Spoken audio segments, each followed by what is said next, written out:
Yu-Gi-Oh! Has always had its fair share of iconic monsters, things like Dark Magician and Blue Eyes and Exodia and Red Eyes, and all these great cards that people see and instantly know what they are and where they fit into the greater history of Yu-Gi-Oh!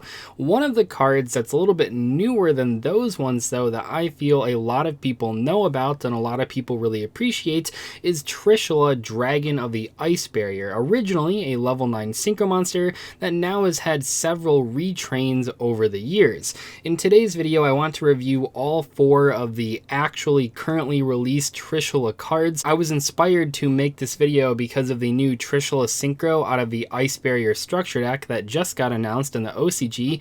We made a video about that a couple weeks ago, and that card's really cool. In this video though, we're only focusing on the 4 Trishula monsters. Well, one of them is an evil retrain of Trishula, but these 4 monsters that are Trishula that have seen play and have been released in the Yu-Gi-Oh! TCG format. We're starting, of course, with Trishula, Dragon of the Ice Barrier, the original Trishula card. This thing was released back in 2011 with Dual Terminal 4 and Hidden Arsenal 4, and man was this thing a powerhouse right away. This truly was, and probably still is, the best level 9 Synchro monster in the entire game, and it really did lay the groundwork for many of the other effects on the cards that we're going to look at in today's video. The original Trishula is a level 9 Water Dragon Synchro monster with 2,700 attack points and 2,000 defense.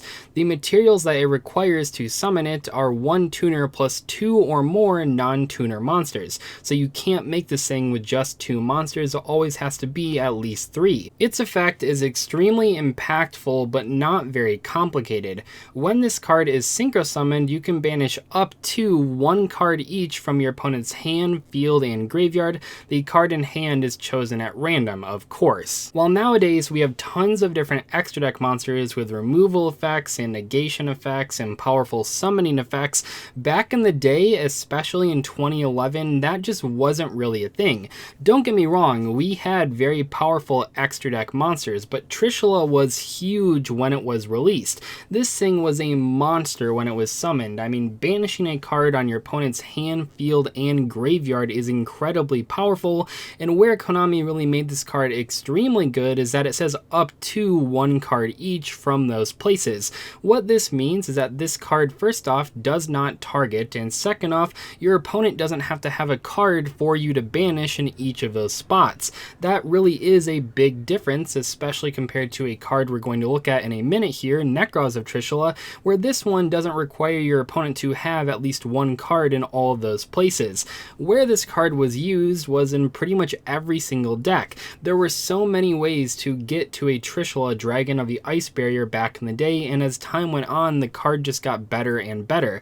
Eventually, the card actually did get banned for quite a while. It's been all over the ban list. It's been at 3, it's been at 1, it's been banned, and now it's currently limited, so only 1 copy per deck. This is an extremely flexible effect, and it's really good in a variety of situations. And obviously, there are shenanigans where you can summon it multiple times in the same turn, maybe using desynchro for example, but realistically where this card saw the most amount of success was just as a really good generic level 9 synchro monster. And people really do love this card. I mean, it has so many reprints and so many rarities. It has lower rarity reprints so that it was more budget friendly. It has higher rarity reprints like a beautiful ultimate rare so that collectors can own the highest rarity available, and obviously the original Dual Terminal 4 Ultra Rare is really cool as well. Just in general, Trishula, this one card made a huge impact on a lot of players. A couple years later, in Dual Terminal 7 and Hidden Arsenal 7, we got Evil Swarm Ouroboros. Now this card is not technically a Trishula in name, but it is the evil version of Trishula, as you can probably tell by the artwork, and I did want to talk about it in today's video. This is a rank 4 Dark Dragon Xyz monster with 2750 attack points and 1950 defense. Just like with the original Trishula, this card also takes 3 monsters to summon. This time it's 3 level 4 monsters. Once per turn, you can detach 1 Xyz material from this card, then activate one of these effects. Each effect can only be used once while this card is face up on the field. You can either target 1 card your opponent controls and return that target to the hand, send 1 random card from your opponent's hand to the graveyard, or target 1 card in your opponent's graveyard, banish banish that target. So obviously this card is not as good as the original Trishula in more ways than one. I think the reason for that is that by this point Konami knew how broken Trishula really was. It was a card featured in many topping strategies, and while most often it was just a generic level 9 synchro monster, in some cases it was featured in decks that could loop it over and over again to banish your opponent's entire hand on the very first turn. So there are many more restrictions on this card compared to the original Trishula.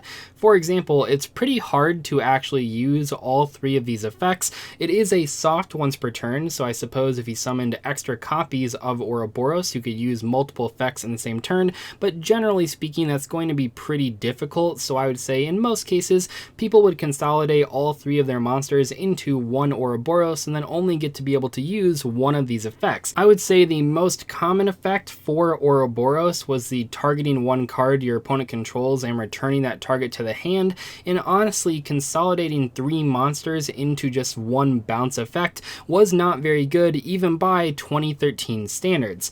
In general, having Ouroboros be limited in this capacity in that you can only use each effect once per turn and each effect can only be used once while the card is face up on the field, I don't think by itself that is a big enough restriction to make this card not very good. The breaking point is that the three individual effects are just not really worth it, especially on a monster that takes 3 level 4 monsters to summon. The card did top events and did see success, but not nearly to the same degree as the original Trishula. I would say generally speaking, one of the decks that really did enjoy using Evil Swarm Ouroboros, besides Evil Swarms obviously, was the Star Seraph deck, or any deck playing the Star Seraph engine, because that engine could put a bunch of level 4 monsters on the field turn 1, and Ouroboros was one of the better cards that they could make at the time. And then in 2015 we get Necros of Trishula, a format warping ritual monster in a hugely popular deck, Necros. This is a level 9 water warrior ritual monster with 2700 attack points and 2000 defense. It says you can ritual summon this card with any Necros ritual spell, must be ritual summoned without using any level 9 monsters.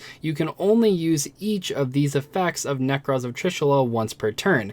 First, when a card or effect is activated that targets a Necros monster or monsters you control, as a quick effect you can discard this card, negate the activation. Secondly, when this card is ritual summoned, you can banish exactly 3 of your opponent's cards, one each from their hand, field, and graveyard. The card in the hand is chosen at random. So Necros was a deck that really was dominant for several formats. They had so many powerful cards. All of their ritual spells replaced themselves. You had Shrit, which allowed you to ritual summon any Necros monster of any level by using it as material, and also many Necros monsters had in-hand effects and on the field effects just like Necros of Trishula. I would say that while this card probably is not as iconic as the original Trishula, it certainly did warp the format way more than the original Synchro. The reason is that every single person had to play around this card in some way.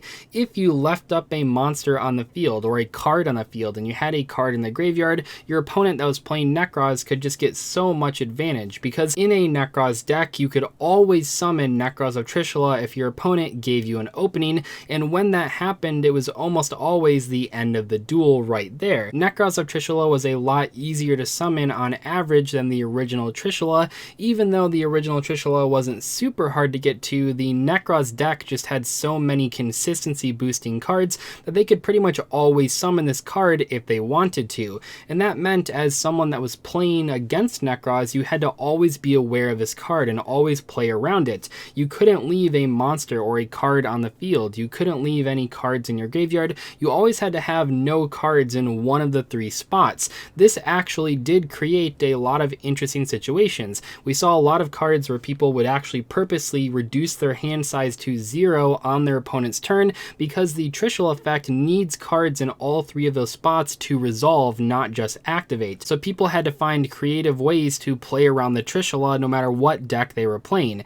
Maybe they used Karma Cut or El Shaddoll Fusion to reduce their hand size to 0 in response to the Trishula. Maybe they only had 1 card engrave and they used like Call the Haunted in response to the Trishula to put their graveyard to 0 cards. This might make it sound like Trishula was super easy to play around, but that's not really the case. A lot of rogue strategies really did not have the cards to be able to handle a Trishula Trishula and play around it consistently, so a lot of players really did struggle during the time when Nekroz was the most popular deck. Nowadays though, even after getting all of their forbidden and limited cards back to 3 copies per deck, the deck really is just at a rogue level because we have so many more ways of dealing with these cards. But still, if you resolve a Nekroz of Trishula even in 2020, I bet you're probably winning that game. And finally, that brings us to 2019's Jump promo card Trishula the Dragon of Icy Imprisonment, which was actually one of the final Jump promo cards ever released in Yu-Gi-Oh! Trishula the Dragon of Icy Imprisonment is of course a level 9 water dragon fusion monster with 2700 attack points and 2000 defense. It takes 3 monsters with different names to summon this card, and it says must first be either fusion summoned using only monsters in your hand and or field, or special summoned from your extra deck by banishing the above cards you control, in which case you do not use polymerization.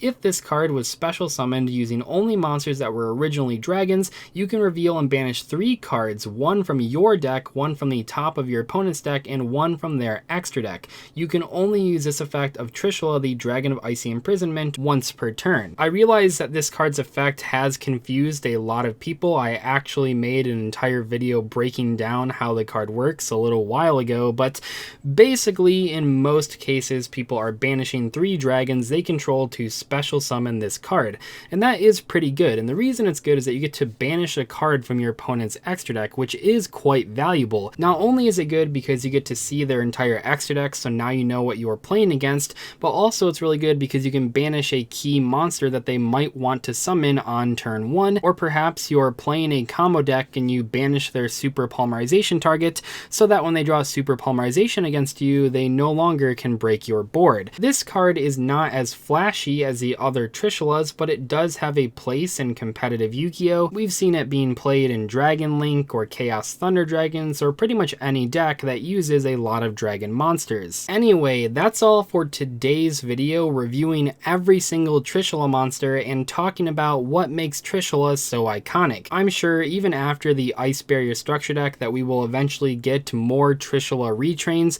this truly is one of the most iconic synchro monsters in all of Yu-Gi-Oh!, especially for competitive players. I'll see you guys later though. Thank you so much for watching today's video. Goodbye.